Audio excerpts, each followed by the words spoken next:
I didn't find out my cabin was sold from a phone call, or a letter, or even a warning. I found out because someone else was already living in it, standing on my own porch, drinking coffee, using my mug. I remember the exact moment my brain just stopped processing what I was looking at. The front door, my front door, was wide open. The curtains I installed last winter were tied back neatly, and there was a man I had never seen before, leaning against the railing like he belonged there. For a second, I genuinely thought I had driven to the wrong place. But no, the chipped wooden step on the left, still there. The old lantern hanging crooked near the door, still there. Even the scratch marks from when I dragged my generator inside last year, still there. Everything was mine, except apparently, it wasn't anymore. The guy noticed me standing there and gave me that polite, confused smile people give when you're the one who looks out of place. "Hey," he said casually, like we were neighbors. "Can I help you?" That sentence, that one sentence told me everything was about to go very, very wrong. I didn't raise my voice. I didn't react the way most people would. I've learned a long time ago, when something doesn't make sense, you don't panic, you observe. So I just asked him one question. "What are you doing on my property?" He blinked, took a sip of coffee, and then said something that still doesn't sound real even now. "I think you mean my property." There was no aggression in his tone, no sarcasm, just pure, confident certainty. And that's when I felt it, that quiet shift in my gut. Something had been done behind my back, something big. Within the next 10 minutes, I would hear words like legal purchase, verified documents, and processed through HOA authority. Within the next hour, I would realize that my cabin, the one I built, maintained, paid taxes on, had been sold without me ever signing a single thing. And within the next few weeks, I would buy the entire forest around it, and make sure no one ever stepped foot on that land again without going through me. But before I tell you how that happened, how a quiet cabin turned into a full-scale legal war, let me introduce myself. My name is Ethan Cole. I'm 42 years old, and most people who meet me think I'm just another guy who likes living off the grid in a quiet mountain lake community. Simple jacket, old boots, keeps to himself. That's what they see. What they don't see is that I've spent the last 15 years quietly building something much bigger. Real estate, land acquisitions, long-term investments, the kind of things you don't talk about over coffee with neighbors. I don't show it. I don't need to. And usually, I don't get involved in unnecessary conflict either. But this wasn't just a mistake. This was someone trying to erase me from my own land. And they picked the worst possible person to try it on. Anyway, quick pause for a second. I'm curious, where are you watching this from? Drop your city or country in the comments. I always like seeing how far these stories reach. And if you enjoy these kinds of real, no-nonsense revenge stories, you can hit like and subscribe, only if you feel like it. Now, back to how this all started. The Mountain Lake community wasn't the kind of place where things like this were supposed to happen. It was quiet, controlled, structured, which in theory sounds great, until you realize who's actually in control. The HOA. At the center of it all was Vanessa Clark. If you've ever dealt with someone who smiles while making your life difficult, that was her. Mid-40s. Always dressed like she was heading to some upscale meeting no one else was invited to. Bright pink-yellow suits, oversized sunglasses, perfectly styled hair, and an attitude that made it clear she believed the entire community existed because of her. Technically, she was just the HOA president. In reality, she acted like she owned everything, including, apparently, my cabin. I hadn't had many direct interactions with her before all this. I kept my distance, paid my dues, followed the basic rules, or at least the ones that actually made sense. But I had noticed things, small things at first, unnecessary inspections, selective enforcement of rules, certain properties being targeted more than others, and more importantly, documents. Vanessa loved paperwork. Loved reminding people what they signed, loved using fine print like it was a weapon. At the time, I didn't think much of it, until I was standing on my own porch, being told my property had been legally sold. Back at the cabin, the new owner, his name was Daniel by the way, started showing me copies of the paperwork he had, purchase agreement, transfer confirmation, HOA authorization. Everything looked clean, too clean. That was the first red flag. Real deals, they have friction, delays, imperfections. This looked like it had been prepared in advance, carefully. I asked him one simple question: who handled the sale? And he said the name I was already expecting. Vanessa Clark, HOA office processed everything. Of course they did. I didn't argue with him. It wasn't his fault, at least, not yet. He bought what he believed was a legitimate property. The real problem was the system that made it possible. So instead of escalating things right there, I stepped back, literally, walked off my own property, got into my truck, and drove away. Now, most people would assume that's the moment I lost, that I backed down, that I accepted what happened. But here's the thing most people don't understand. When someone plays dirty, you don't react immediately. You let them believe they've already won, because that's when they stop being careful. And Vanessa? She had no idea what she had just triggered. By the time I reached the main road leading out of the community, I already knew two things. One, those documents weren't real, not completely. Two, if the HOA had the power to sell my property, then they were relying on control. Control of records, control of access, control of land. So instead of trying to fight them directly, I started thinking about something much bigger. What if I didn't just take my cabin back? What if I took control of everything around it? The forest, the roads, the access points, every single path leading in and out of that community. Because here's the truth nobody in that HOA ever considered. They weren't sitting in the middle of their own kingdom. They were sitting in the middle of land that was still up for sale, and I knew exactly how to buy it. I didn't go home that night. I didn't call anyone. I didn't even confront Vanessa. Instead, I made one phone call the next morning to someone I hadn't needed in years, a lawyer. Not just any lawyer, the kind you only call when you're ready to stop playing defense and start dismantling everything. And that's where things really began. Because what Vanessa thought was a simple, quiet deal was about to turn into the biggest mistake of her life. By the time I made that call, I wasn't angry anymore. Anger is loud. It makes you rush. It makes you sloppy. And I couldn't afford sloppy. What I needed was clarity, the kind that comes when you stop reacting and start dissecting every move the other side has made. The lawyer I called wasn't someone you find online or through referrals. His name was Marcus Hale, and the last time I worked with him, we didn't just win a case.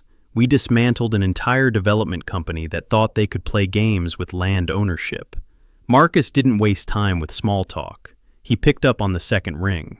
"Ethan," he said, calm as ever, "you don't call unless something's gone very wrong." "That obvious?" I replied. "You disappear for years, then suddenly show up on my phone at 7:30 in the morning. So yeah, I'm guessing this isn't about catching up." I almost smiled. "HOA sold my cabin," I said, "without my consent, without my signature." There was a brief pause on the line. Not shock, not confusion, just silence. The kind of silence that meant he was already thinking. "Send me everything you have," he said finally, "and don't confront them again until I tell you to." I wasn't planning to. "Good," he replied, "because if this is what it sounds like, they didn't just make a mistake. They committed fraud," I said. "No," Marcus corrected calmly. "If they forged documents and transferred ownership without legal authority, they committed multiple felonies." That word hung in the air for a second. Felonies, plural. And that's when things shifted from personal to strategic. I got back to my place, not the cabin, but a smaller property about 20 minutes away that I rarely used, and started pulling everything I had. Original purchase records, tax receipts, utility bills, maintenance logs, every piece of proof that tied me to that cabin over the years. By noon, Marcus had everything. By evening, he called back. "I went through the documents the buyer showed you," he said. "You were right." "About what?" "They're clean." I leaned back in my chair, staring at the ceiling. "That's not a good thing, is it?" "No," he said. "It means this wasn't rushed. Whoever did this knew exactly what they were doing." He started breaking it down.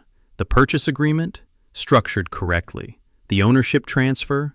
Filed through HOA-managed channels. The authorization signatures? Convincing. Too convincing. "They didn't just fake your signature," Marcus continued. "They built an entire paper trail around it." "So, what does that mean?" It means we don't attack this head on, he said. Not yet. I already knew where this was going. You want to watch them first. I want to understand the full scope, he corrected. Because if they did this once, there's a chance they've done it before.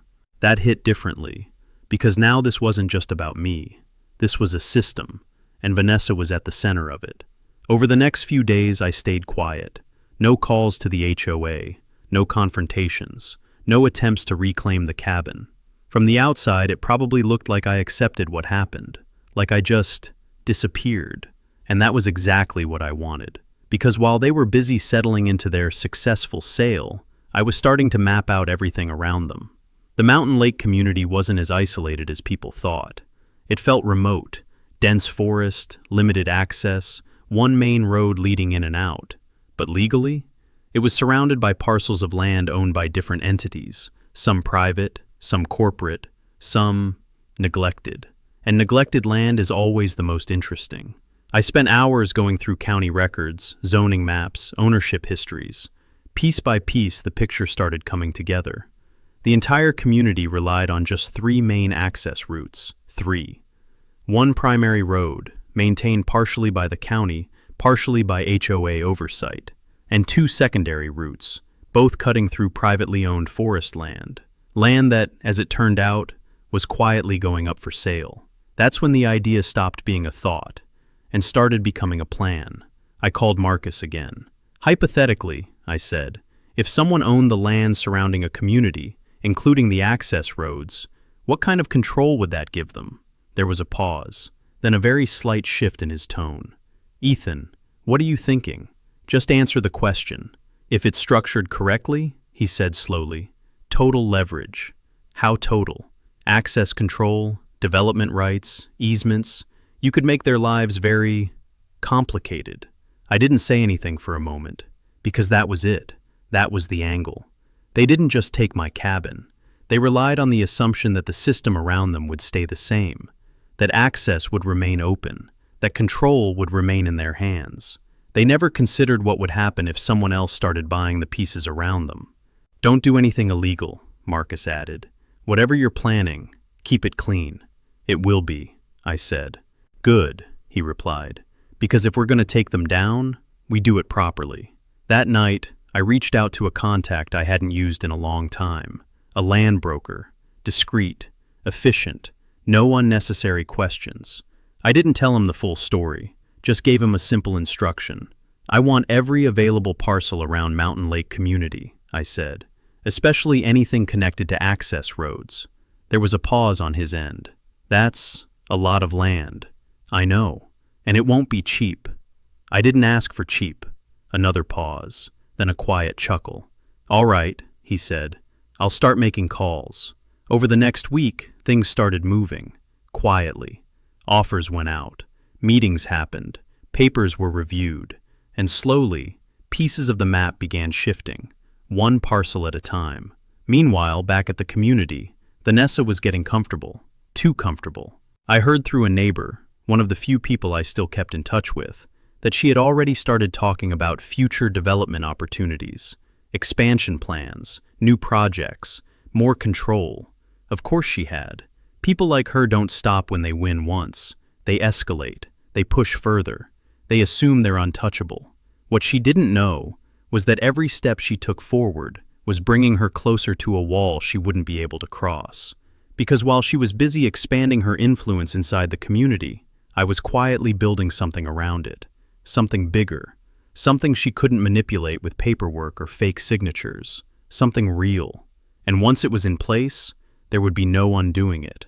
I drove past the main entrance of Mountain Lake one evening just before sunset. Didn't go in. Didn't stop. Just slowed down enough to look at the road, the trees, the layout. Everything looked the same. Peaceful, controlled, untouched. But I knew better. Because behind the scenes, ownership was already shifting. And soon, access would too. Vanessa thought she took my cabin. In reality, she had just given me a reason to take everything around her, and she still had no idea. The first parcel closed faster than I expected, not because it was cheap, but because no one else was paying attention. That's the thing about land most people don't understand. The real opportunities aren't the ones everyone's fighting over. They're the ones sitting quietly in the background, ignored, undervalued, waiting for someone who knows what they're looking at. This one was a stretch of dense forest just off the eastern edge of Mountain Lake Community. On paper, it didn't look like much. No structures, no active development, no immediate income potential, just trees. But what made it valuable was what ran through it. A narrow, gravel access road, one of the 3 ways in and out of that community, legally classified as a shared-use access route, which meant something very important. Ownership of the land didn't automatically mean I could block it, but it gave me influence. And influence, when used correctly, turns into control. The deal closed on a Thursday morning. By Thursday afternoon, my name, or more accurately, one of my holding companies, was attached to that land. Vanessa still had no idea, and I intended to keep it that way. The second parcel took longer, different owner, more negotiation, a bit of back and forth on pricing. But again, no competition, because no one else was trying to connect the dots. No one else was looking at the map the way I was. By the end of the second week, I controlled 2 of the 3 secondary access routes into Mountain Lake. Not publicly, not visibly, but legally, enough to start shifting the balance. I still didn't go back to the cabin, didn't contact the buyer, didn't acknowledge the HOA.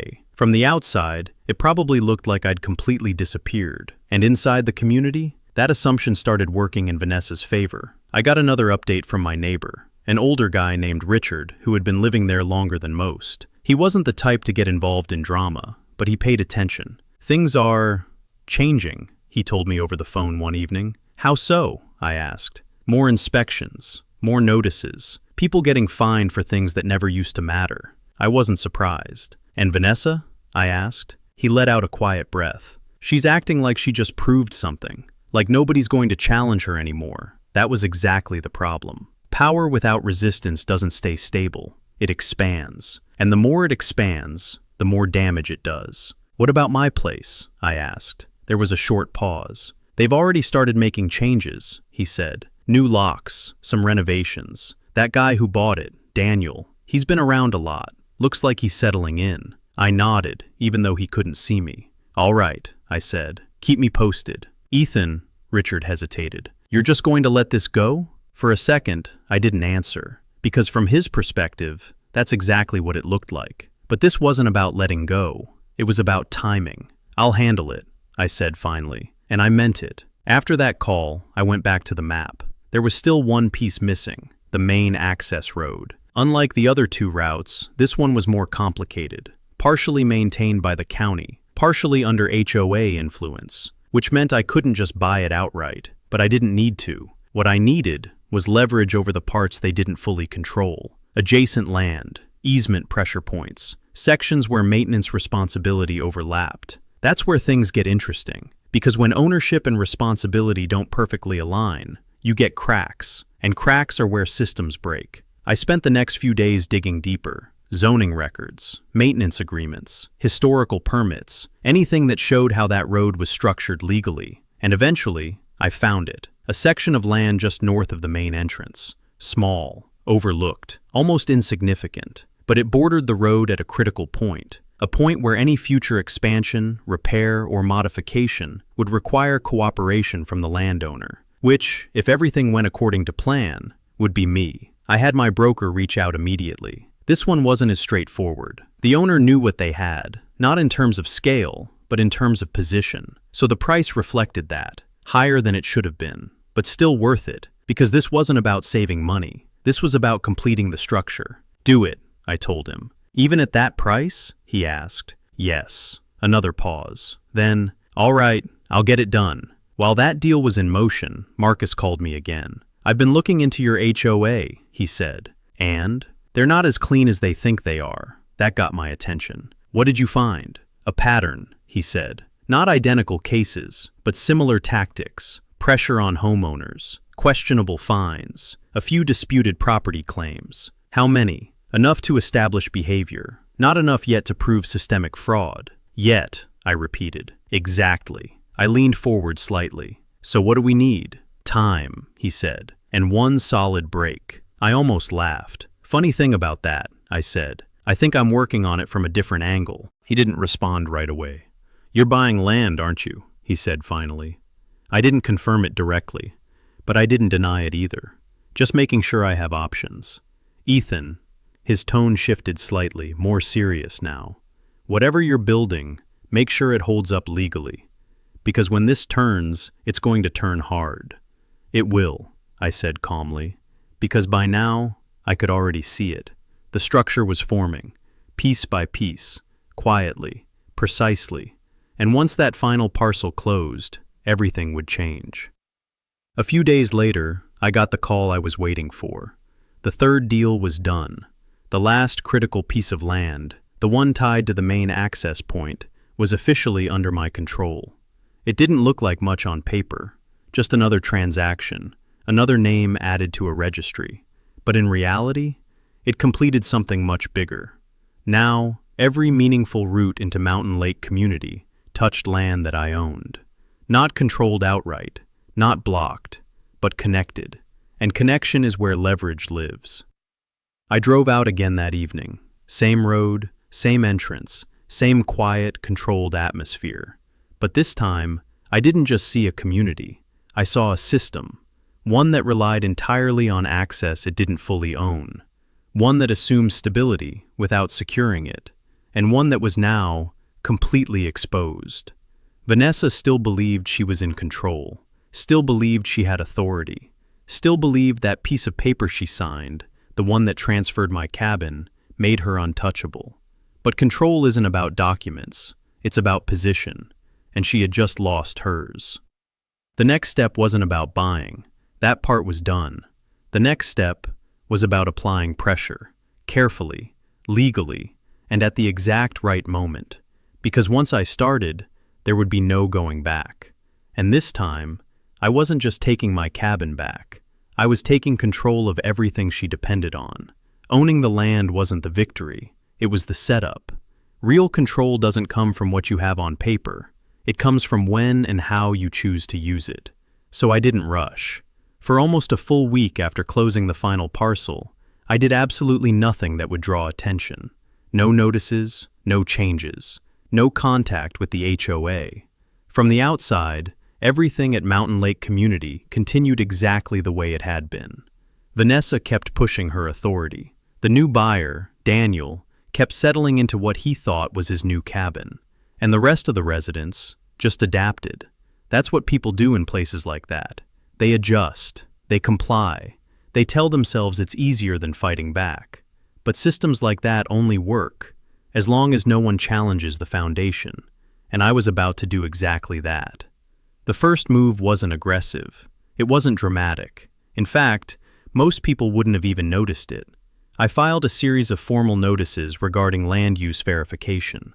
3 separate filings, each tied to one of the access routes connected to Mountain Lake, each completely legal, each requesting updated documentation on easement usage, maintenance agreements, and access rights.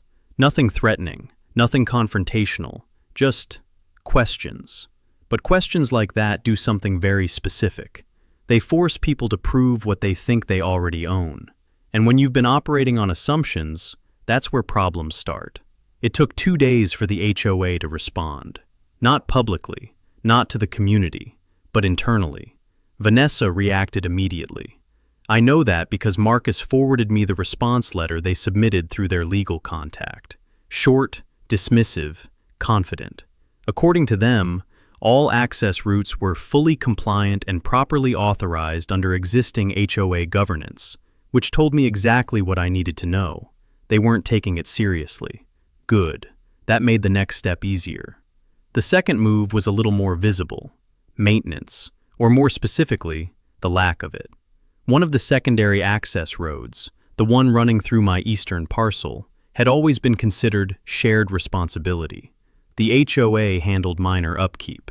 The landowner handled structural maintenance. And now, I was the landowner. So I scheduled an inspection. Official, documented, third party. The report came back exactly the way I expected. Surface instability, drainage issues, potential safety concerns if left unaddressed. Nothing catastrophic, but enough. Enough to justify temporary restrictions. Again, completely legal.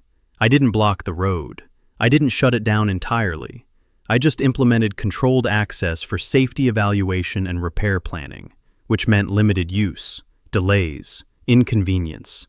And for the first time, people inside Mountain Lake community started noticing something wasn't right. It didn't take long for that to reach Vanessa. This time, she didn't send a letter. She showed up in person. I was at the edge of that eastern parcel when she arrived. Same energy as always, same posture, same perfectly styled appearance. Bright suit, sunglasses, like she was stepping into a meeting she already controlled. She walked toward me like she owned the ground between us. "Mr. Cole," she said, her voice sharp but controlled. "I was told you were responsible for this." I didn't respond immediately. Just let her stand there for a second. Then I looked past her, at the road.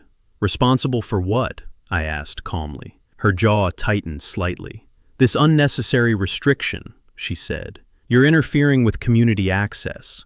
I nodded once, like I was considering it. "It's not unnecessary," I said.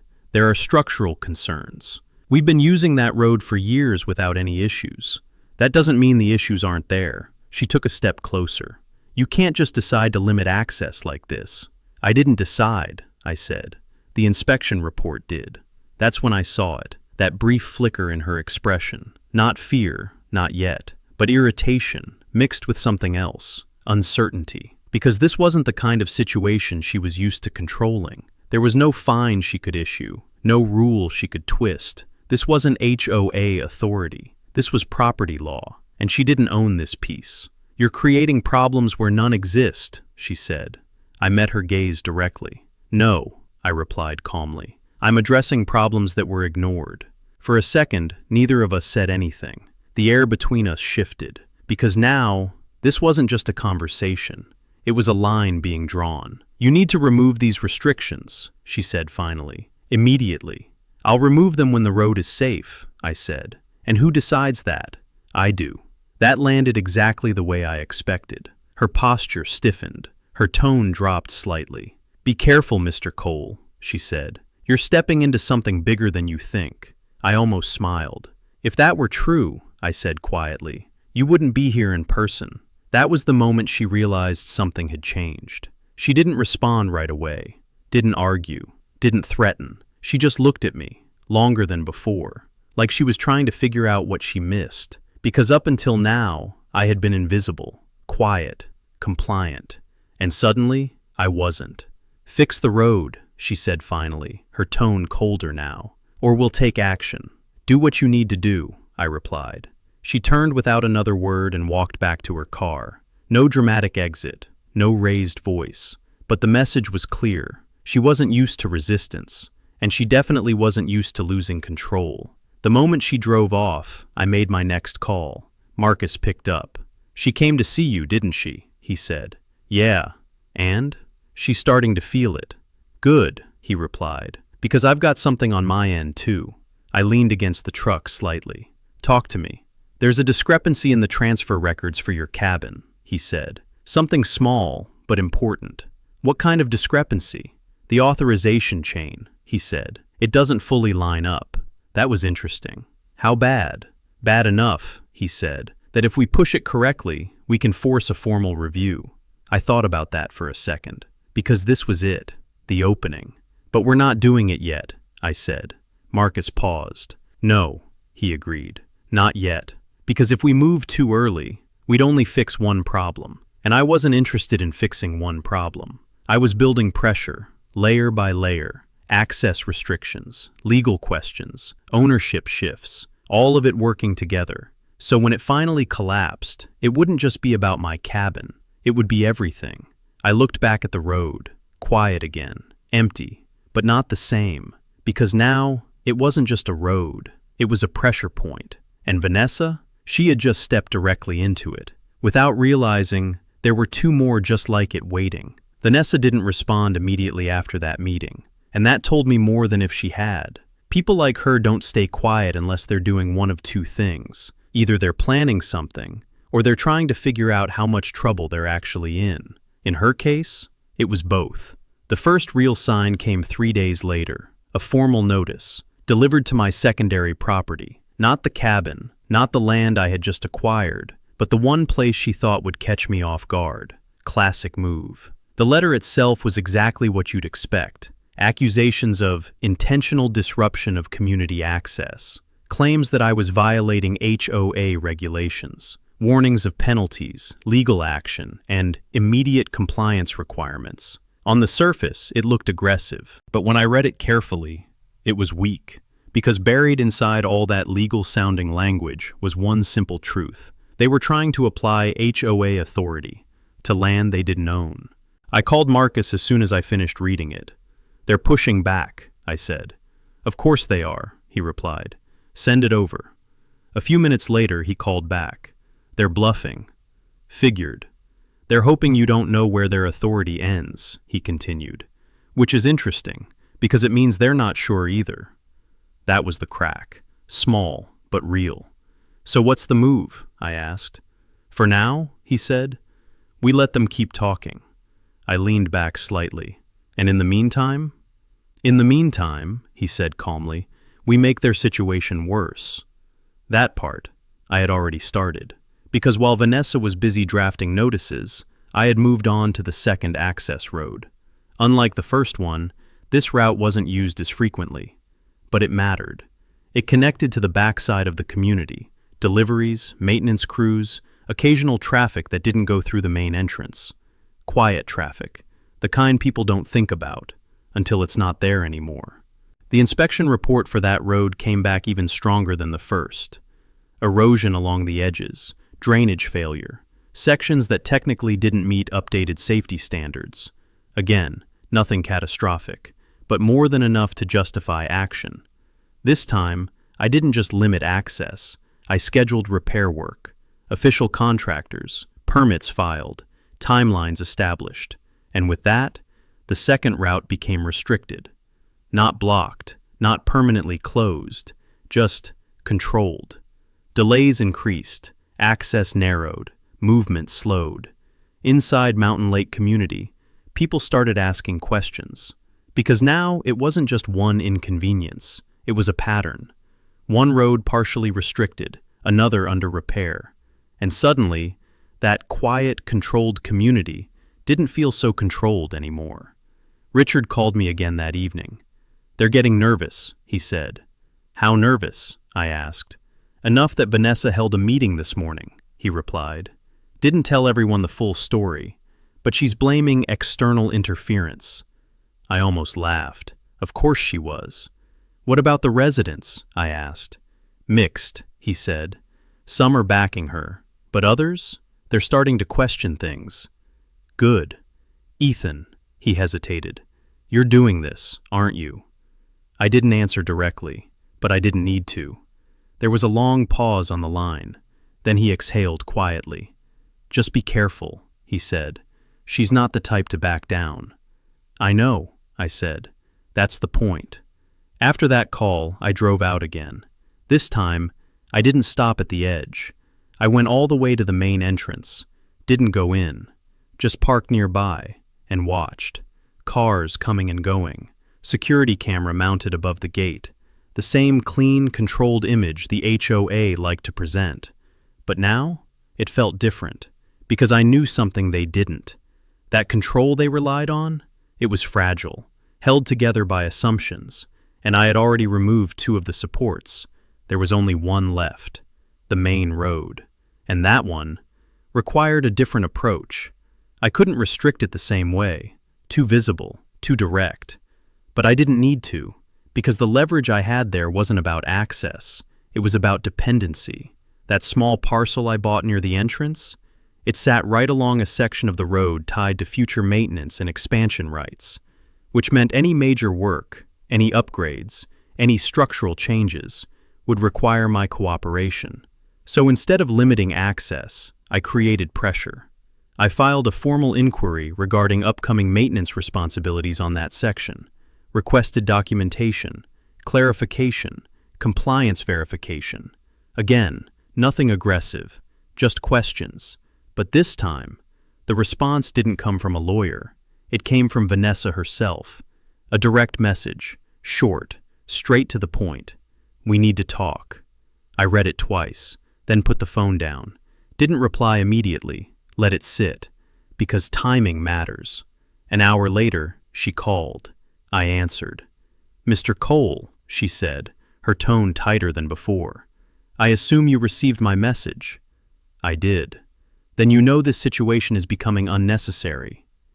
"Is it?" I asked calmly. "Yes," she said. "These filings, these restrictions, you're disrupting the entire community." I let a second pass. "Interesting," I said. "That's exactly how I'd describe what happened to my property." Silence, for just a moment.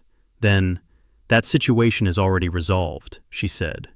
"No," I replied. "It's not." Her voice hardened. "The property was sold through proper channels." "Then you won't mind a full legal review," I said. Another pause. Longer this time. Because now, we were getting closer to the real issue. "This doesn't have to escalate," she said finally. I almost smiled, because that was the first time she sounded like she wasn't in control. "You're right," I said. "It doesn't." "Good," she replied quickly. "Then let's handle this professionally. Remove the restrictions, withdraw the filings, and we can discuss any concerns you have." There it was, the offer, the attempt to reset the board. But the problem was, she thought this was still a negotiation. It wasn't. "Not interested," I said. Her tone sharpened immediately. "Excuse me?" "You heard me. You're making a mistake, Mr. Cole." "No," I said calmly. "You already made it." Silence again. But this time, it felt different, heavier, because she knew. Not everything, not yet, but enough to realize this wasn't something she could control with a conversation. "What exactly do you want?" she asked finally. That question, that was the shift, from authority to uncertainty, and I answered it honestly. "I want what's mine," I said. "And you think this is the way to get it?" "No," I replied quietly. "This is just the beginning." I hung up before she could respond, and for the first time since this started, I was certain of something. Vanessa wasn't just irritated anymore. She was worried, because the system she built, the one she used to take my cabin, was starting to turn against her, and I hadn't even made my main move yet. The moment Vanessa asked, "What exactly do you want?" I knew the balance had shifted. Not completely, not publicly, but internally, she wasn't operating from certainty anymore, and that's when people start making mistakes. The next one came faster than I expected. 2 days after our call, Marcus reached out. "This is it," he said. "We've got the opening." I was already at my desk when he said that, going over updated land records, but I stopped immediately. "What did you find?" "It's not just a discrepancy anymore," he said. "It's a break." "Explain." "The authorization used in your cabin's sale," he continued, "doesn't match the HOA's actual signing authority structure." I leaned forward slightly. "How bad?" "Bad enough that the person who approved the transfer didn't legally have the power to do it." That changed everything. "Vanessa?" I asked. "Yes." I didn't say anything for a second, because that wasn't just fraud anymore. That was overreach. Clear, undeniable overreach. "She signed off on something she wasn't authorized to approve," Marcus continued, "which means the entire transaction is exposed." "And the buyer?" I asked. "Still technically protected for now," he said, "but if we push this into formal review, the whole thing unravels." I exhaled slowly. This was the point where most people would go straight for it. File the claim, reverse the sale, get the property back, end the fight.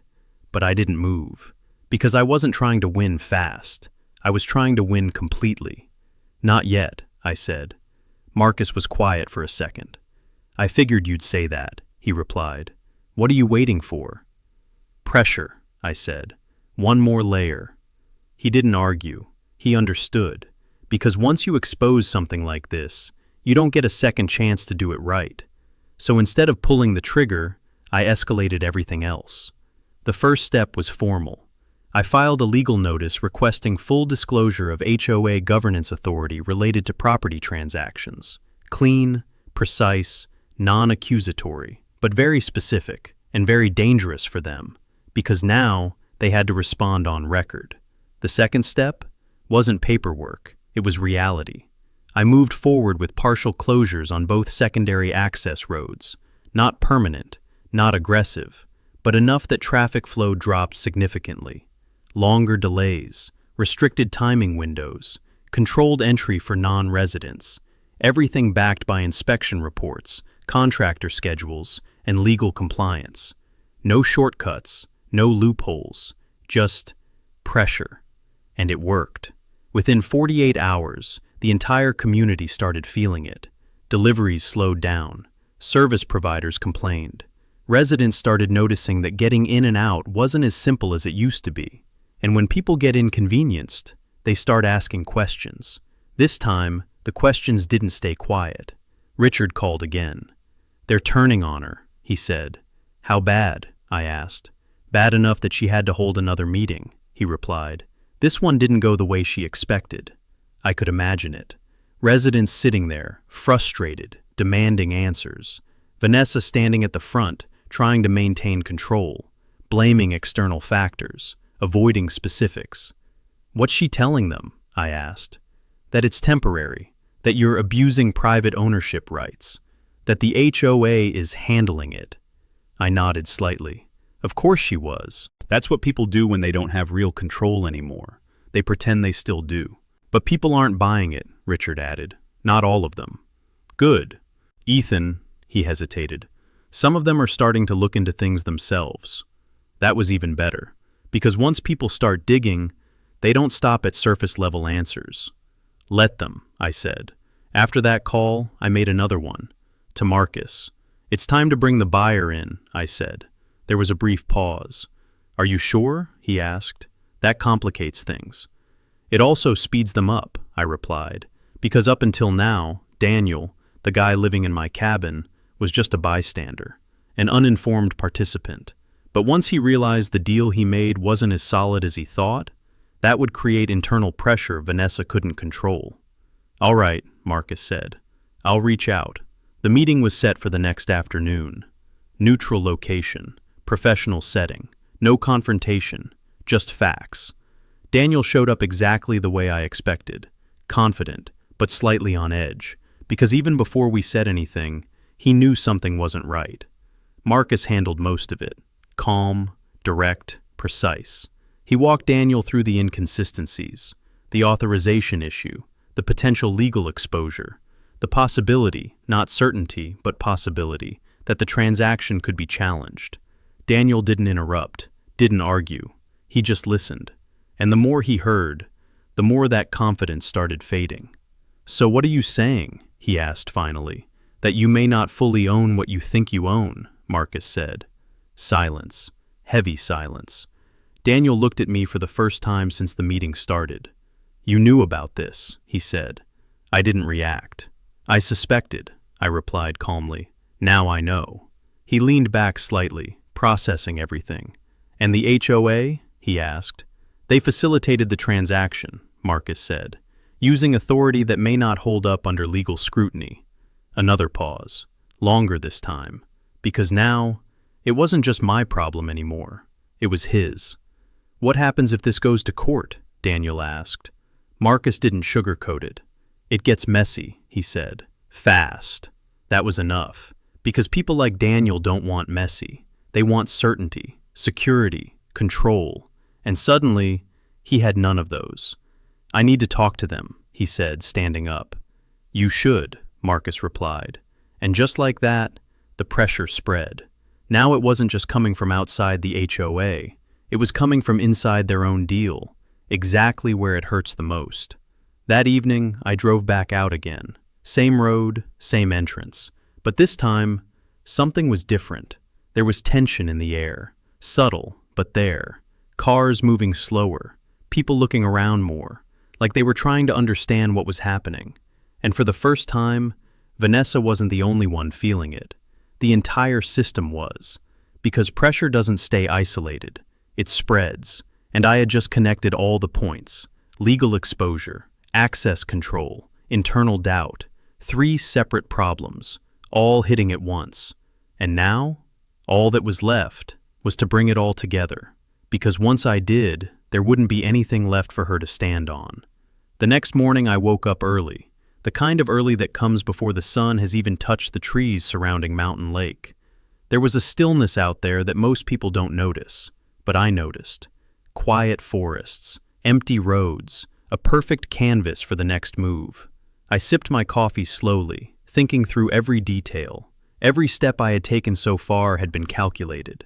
Every parcel, every inspection, every legal filing, it all built toward a single objective: reclaim what was mine, fully and irrevocably, while exposing the HOA's overreach in a way they couldn't recover from. By 8 a.m., Marcus and I were on the road. He had printed out the latest documents, highlighting the discrepancies in the HOA's authority over my cabin sale, along with all the inspection reports and legal filings tied to the roads. He laid them out neatly on the passenger seat. It was like looking at a battlefield map. Every line, every note, every parcel, and every easement a potential leverage point. "You ready?" Marcus asked, glancing over at me. I nodded. "Let's make sure they understand who's in charge now." We arrived at the community entrance just as the sun started to peek over the lake. There was already activity. Maintenance crews had begun working on the secondary roads under my oversight. Contractors in reflective vests moving equipment, warning signs posted for limited access. Residents were starting to notice delays, murmuring to one another as cars navigated the temporary bottlenecks. The subtle chaos was perfect, enough to create concern without triggering immediate panic. And then I saw her, Vanessa Clark. Pink-yellow suit sharp as ever, sunglasses hiding her eyes, walking briskly toward me with an entourage of HOA board members trailing behind. The arrogance in her posture was fading just a little. You could see it. Confidence that used to radiate from her like sunlight over the lake was being dimmed by uncertainty. I let her approach without moving, no reaction. That silence is heavier than confrontation. It forces the other person to fill it. "Mr. Cole," she said, voice tight, attempting control. "We need to discuss these issues immediately." "Certainly," I said calmly. "Why don't we step aside?" I gestured toward a nearby clearing along the main road. Not on my land, but strategically placed so I could oversee everything. She glanced at the construction crews, then back at me. That flicker in her expression, the recognition of being observed, was priceless. The conversation began formally, with polite tones, but under that, the tension was palpable. I let Marcus present the documents first. He methodically walked through each discrepancy: the irregularities in authorization for the cabin sale, the legal status of my land parcels controlling access, the inspection reports highlighting potential safety violations. Vanessa listened, nodding occasionally, but her tight lips betrayed her stress. Each fact struck like a hammer, slowly dismantling the foundation of her assumed authority. "You're implying that we acted outside our authority?" she asked finally, the words carefully measured, but the edge in her voice couldn't be hidden. "Yes," Marcus replied calmly, "and unless corrected, these errors leave the HOA vulnerable to legal action. The cabin transaction can be challenged. The roads are under scrutiny for proper access rights and maintenance obligations. These aren't hypotheticals, they're facts." I remained quiet, watching her, letting the reality sink in. She realized that the situation was no longer a simple matter of enforcing rules. The narrative had flipped. Now, she was defending herself, her actions, and the entire framework she had used to control Mountain Lake community. Every move she thought was secure was under legal and operational pressure. Vanessa's body language shifted. She crossed her arms, tapping her foot, scanning the documents. For a moment, I saw her calculate, attempting to regain the upper hand. But she couldn't. The facts didn't bend. Authority didn't stretch beyond legal reality. And access, control over land, was no longer hers to manipulate. That truth had become visible, undeniable, and most importantly, actionable. Then Daniel stepped in, the cabin's buyer. I hadn't intended for him to intervene directly yet, but Marcus had given him the briefing, and now he asked questions, voice unsteady but assertive, demanding clarity about the legitimacy of his purchase. Vanessa's response was defensive, fumbling, trying to assert confidence where there was none. Every misstep exposed her further, and for the first time, I saw her start to calculate risks instead of issuing commands. I finally spoke. "Vanessa, this isn't personal," I said. "It's about correcting errors and ensuring that everyone understands who has actual authority and control over what." My cabin, the land, the access roads, these are realities, not opinions, not suggestions, realities. Her eyes narrowed. "And what exactly do you intend to do?" she asked, voice sharp but cautious. I let the pause linger. "I intend to take control, properly, legally, secure my property, secure access, and make sure the HOA's authority is aligned with the law. You've had the advantage for too long, and now the structure has changed." The board members exchanged glances. Even they were realizing the depth of exposure. There was no room for theatrics or coercion anymore. The community's internal dynamics were shifting, quietly but irreversibly. The realization hit Vanessa fully then. The people she manipulated, the residents who followed her blindly, even the legal mechanisms she thought would protect her, were all vulnerable now. And I was orchestrating every piece. After what felt like hours but was really only 20 minutes, the meeting ended. I didn't gloat. I didn't make threats. I simply left. As I walked back to my truck, I watched Vanessa standing there, a mixture of frustration and disbelief written across her face. She had lost control, and the realization was settling in. But she didn't understand yet the full scope. That would come next. Once in the truck, I called Marcus. "She's shaken." "Good," he said. "That's step one. Now we reinforce it." "Exactly," I replied. "And once the final piece is in place, she won't know what hit her. Because it wasn't just about exposing her errors anymore. It was about demonstrating full leverage. Every road I owned, every legal discrepancy I controlled, every resident now aware of the HOA's fragility. These combined forces would create unstoppable pressure, and all of it would converge at a single moment, leaving her with no ability to retaliate effectively. I drove back slowly, enjoying the quiet, the lake reflecting the rising sun. I sipped my coffee again. No rush, no unnecessary risk, just strategy, precision, and anticipation. The pieces were falling into place. The final act, the culmination of months of planning, research, and investment, was approaching. And by the time it was over, the HOA would no longer be the master of Mountain Lake community. I would. The final piece. That was all that remained. Every inspection, every filing, every carefully timed restriction had led to this moment. Months of preparation, quiet patience, and subtle pressure, all converging like a slow-moving avalanche ready to crash. I could feel it in the still morning air as I drove toward the heart of Mountain Lake community. The sun glinted off the lake, casting the cabins in warm light, but none of the beauty outside could mask the storm about to erupt inside. Vanessa was already in motion. Word had spread quickly after our last meeting. She was organizing emergency sessions, consulting lawyers, and trying desperately to regain the upper hand. But her frantic energy was only a sign of one thing. She understood, on some level, that the game had shifted. She had played her cards too early, assumed too much, and now the foundation she built on manipulation and unchecked authority was crumbling beneath her. I parked at the edge of the main road, just far enough to observe. The crews I had hired were already conducting maintenance work on the final access point, the one critical artery leading into the community. Barricades were temporary, but strategically placed. Traffic was slowed, deliveries were delayed. Residents murmured to one another as the subtle chaos unfolded. And this was exactly the point. The community itself was now complicit in noticing, questioning, and feeling the pressure. Marcus was beside me, tablet in hand, running through the final documents. Every single legal leverage point, every discrepancy, every record Vanessa had assumed would never be scrutinized. It was all compiled, annotated, and ready. "Everything lines up," he said quietly. "The final push is just a matter of execution." I nodded. "Let's make it irreversible." The first move was administrative. I filed a formal complaint with the county regarding the unauthorized sale of my cabin. The paperwork referenced every single discrepancy in the HOA's authority, backed by inspections, legal filings, and clear evidence of procedural missteps. This wasn't just a complaint, it was a challenge, and it had immediate consequences. The county issued a notice to halt any further changes related to the cabin, pending review. Vanessa would be notified, and once notified, the pressure would become visible to everyone, including the residents she had relied on for unquestioned support. While the administrative domino fell, I turned my attention to the roads. Contractors finished the repairs and installed additional signage restricting certain types of traffic until further inspections could certify safety. This was subtle, but critical. It didn't block access completely, but it limited it enough to reinforce my leverage. Every delivery that had to reroute, every resident delayed, every service worker inconvenienced.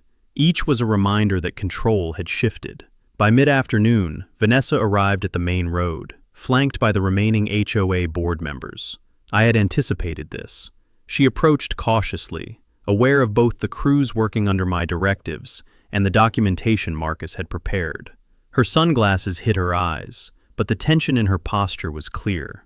"Mr. Cole," she said, tone sharp but controlled, trying to assert authority. "These measures, they need to be reversed immediately. You have no right to restrict access like this." I held her gaze calmly. "These measures are temporary, legal, and necessary, and they're tied directly to the discrepancies in the authority under which my cabin was sold." Her jaw tightened. "You're escalating this unnecessarily." "No," I said. "I'm correcting a situation that was mishandled." She looked around at the crews, at the barricades, at the documentation Marcus was holding. And then she realized. This wasn't a bluff. It wasn't temporary intimidation. Every step had been calculated. Every restriction, every filing, every inspection had been meticulously timed. She had underestimated me from day one, thinking a quiet man in a brown jacket and jeans would be easy to manipulate. She was wrong. Her voice lowered, almost a whisper now. "You think this ends with the cabin?" I smiled faintly. "No. It ends with accountability. It ends with clarity. It ends with reality." At that moment, Daniel appeared, stepping out of his cabin, looking apprehensive but decisive. He had reviewed the documents Marcus shared, and he now understood the shaky foundation of his purchase. His presence added undeniable weight to the confrontation. Vanessa's composure slipped further. We need to discuss this privately," she said, her tone faltering. "I don't think that's necessary," I said. "Everything is public. Everything is documented, and everything is under review." Her shoulders dropped slightly, the fight draining from her posture. She realized she couldn't manipulate this situation, couldn't force compliance, couldn't rely on fear. The HOA's authority, the very power she had wielded to sell my cabin without consent, was exposed, constrained, and ultimately powerless against the combination of legal scrutiny, strategic land ownership, and controlled access. For the first time, she was seeing the true scale of the consequences of her actions. And for me, I was seeing the culmination of months of strategy unfolding perfectly. I looked around the community, the roads, the forest I now controlled, the cabins and the lake. Everything was in place. Every piece of leverage, every control point, every resident's awareness aligned like clockwork. And Vanessa, she had no choice but to concede. "We will comply," she said finally, voice tight and subdued. "We'll review everything and make adjustments where necessary." "That's a start," I said. And with that, I stepped back, allowing the crews to finish their work, the roads to remain under controlled oversight, and the legal review to proceed. Vanessa Clark had learned a lesson she wouldn't forget. Power taken for granted could be dismantled quietly, strategically, and irreversibly. As I drove away that evening, the sun dipping below the mountains, I allowed myself a small smile.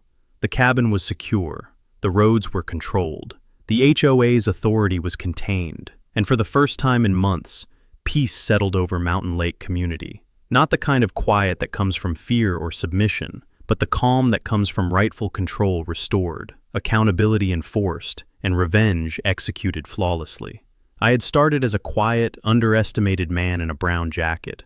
Now, I was the one who controlled the entire forest, the access points, and the narrative of Mountain Lake. And Vanessa Clark? She would remember this day for the rest of her life. Justice, in its quietest and most strategic form, had been served.